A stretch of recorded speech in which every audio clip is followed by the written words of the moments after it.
Pergaulanmu menentukan masa depanmu. Aku bukan menjauh, aku hanya berhati-hati. Assalamualaikum warahmatullahi wabarakatuh. Yang saya hormati Ibu Inayah MPD selaku pengampu mata pelajaran sosiologi dan teman-teman yang saya banggakan. Hari ini saya izin membagikan sebuah kisah nyata yang bukan hanya cerita, tapi bagian dari perjalanan menjadi dewasa.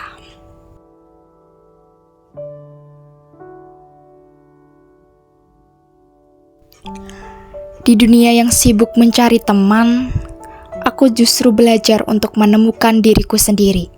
Dalam keramaian aku diam, dalam tawa aku berpikir, dan dalam pergaulan akan memilih.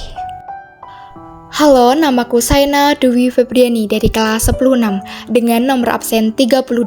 Dan ini kisahku tentang bagaimana aku memaknai pergaulan, tentang bagaimana aku mencintai diriku dengan cara yang sering disalahpahami.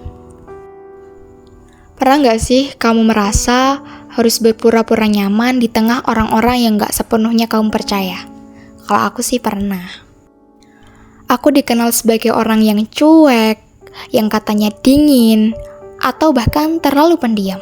Padahal, aku cuma sedang menjaga diriku sendiri. Dalam hidup, aku belajar satu hal penting. Pergaulanmu menentukan masa depanmu. Dengan siapa kamu berteman akan sangat mempengaruhi siapa kamu jadi nantinya. Salah dalam memilih teman itu menurutku sangatlah wajar. Karena biasanya kalau nggak ikut-ikutan, takut dibilang aneh. Pasti dari kita juga pernah ada yang dimanfaatin dan dihianati.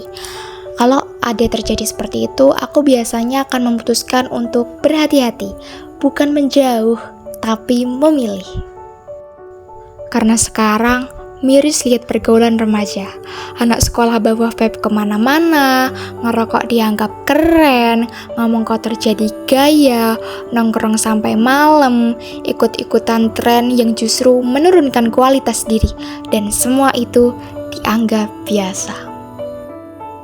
Aku takut kalau terlalu dekat, aku bisa ikut-ikutan, karena pengaruh itu nyata, yang buruk bisa menular tanpa kita sadar. Maka dari itu, aku jaga jarak. Bukan karena aku tidak suka dengan mereka, tapi karena aku sayang sama diriku sendiri. Tapi dunia sosial, kita nggak selalu bisa memahami itu. Lingkungan bilang, aku berubah. Padahal, aku cuma memilih untuk bertumbuh. Dalam sosiologi, ini bisa jadi bagian dari gejala sosial. Ketika perbedaan, cara bersosialisasi menyebabkan kesalahpahaman.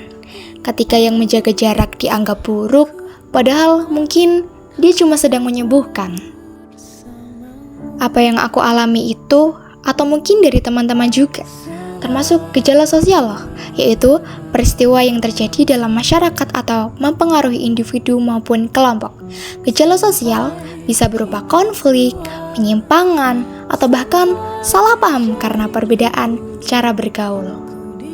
Salah memilih teman juga merupakan bagian dari gejala sosial. Penyebabnya nih bisa beragam. Yang pertama, faktor lingkungan. Berada di lingkungan yang membiasakan hal negatif. Yang kedua, faktor budaya.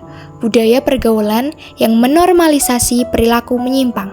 Dan yang ketiga, faktor teknologi, terpengaruh tren di media sosial yang sering memberi contoh yang salah. Dan yang keempat, faktor pendidikan, kurangnya pemahaman tentang pergaulan sehat dan nilai diri. Dampak gejala sosial juga sangatlah besar, baik untuk individu maupun masyarakat. Nah, untuk individu sendiri bisa terjerumus dalam perilaku negatif seperti membolos, merokok, dan kurangnya motivasi. Sedangkan untuk masyarakat bisa kehilangan generasi muda yang produktif karena terseret ke jalan yang salah, dan mereka yang ingin menjaga diri justru malah dikucilkan. Untuk dampak aku sendiri sih mungkin cukup kecil ya, sering merasa sendiri. Tapi aku tahu, kesendirian yang sadar lebih baik daripada kebersamaan yang salah arah. Lalu, Bagaimana sih cara mengatasinya ketika kita menghadapi orang-orang yang salah paham atau belum tahu pergaulan yang baik itu seperti apa? Mungkin yang pertama, memperkuat pendidikan karakter di rumah atau di sekolah. Yang kedua, buka ruang aman untuk curhat dan bercerita tanpa takut dihakimi. Dan yang ketiga, diskusi terbuka tentang pergaulan sehat. Dan yang terakhir nih, yang paling penting, kita sendiri harus berani berkata tidak pada hal yang salah meskipun dilakukan oleh teman sendiri. Tapi jangan salah ya, aku tetap terbuka berteman dengan siapapun. Aku nggak pilih-pilih dari mana kamu berasal, bagaimana penampilanmu, atau latar belakangmu. Tapi, untuk jadi teman terdekat, aku memilih orang-orang yang membuat aku merasa aman, baik, dan membantu aku berkembang meningkatkan kualitas diriku. Dan yang paling penting, aku bukan merasa paling benar, bukan pula ingin terlihat sempurna. Aku cuma belajar jadi lebih baik dari diriku kemarin. Aku tahu aku juga pernah salah, tapi aku sadar masa depan itu dibentuk dari hal-hal kecil. Dari siapa kita dengarkan, dengan siapa kita duduk makan, atau dengan siapa kita tertawa. Jadi, kalau kamu juga merasa seperti aku, ingat ya, itu bukan salahmu, itu bentuk mencintai diri sendiri. Karena pada akhirnya, pergaulanmu menentukan masa depanmu. Dan aku memilih masa depan yang sehat dan damai, meski harus berjalan lebih pelan dari orang lain. Aku tidak mencari pertemanan yang paling ramai, tapi yang paling tulus. Aku tidak ingin terlihat paling benar, tapi ingin tetap benar meski tak terlihat.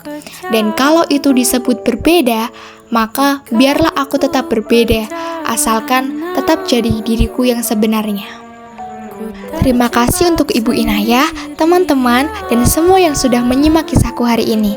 Semoga apa yang aku bagikan bukan hanya jadi tugas atau cerita, tapi juga jadi cermin bagi kita semua untuk lebih berhati-hati dalam melangkah, lebih bijak dalam memilih pergaulan, dan lebih berani untuk menjaga diri, meski harus berbeda dari kebanyakan.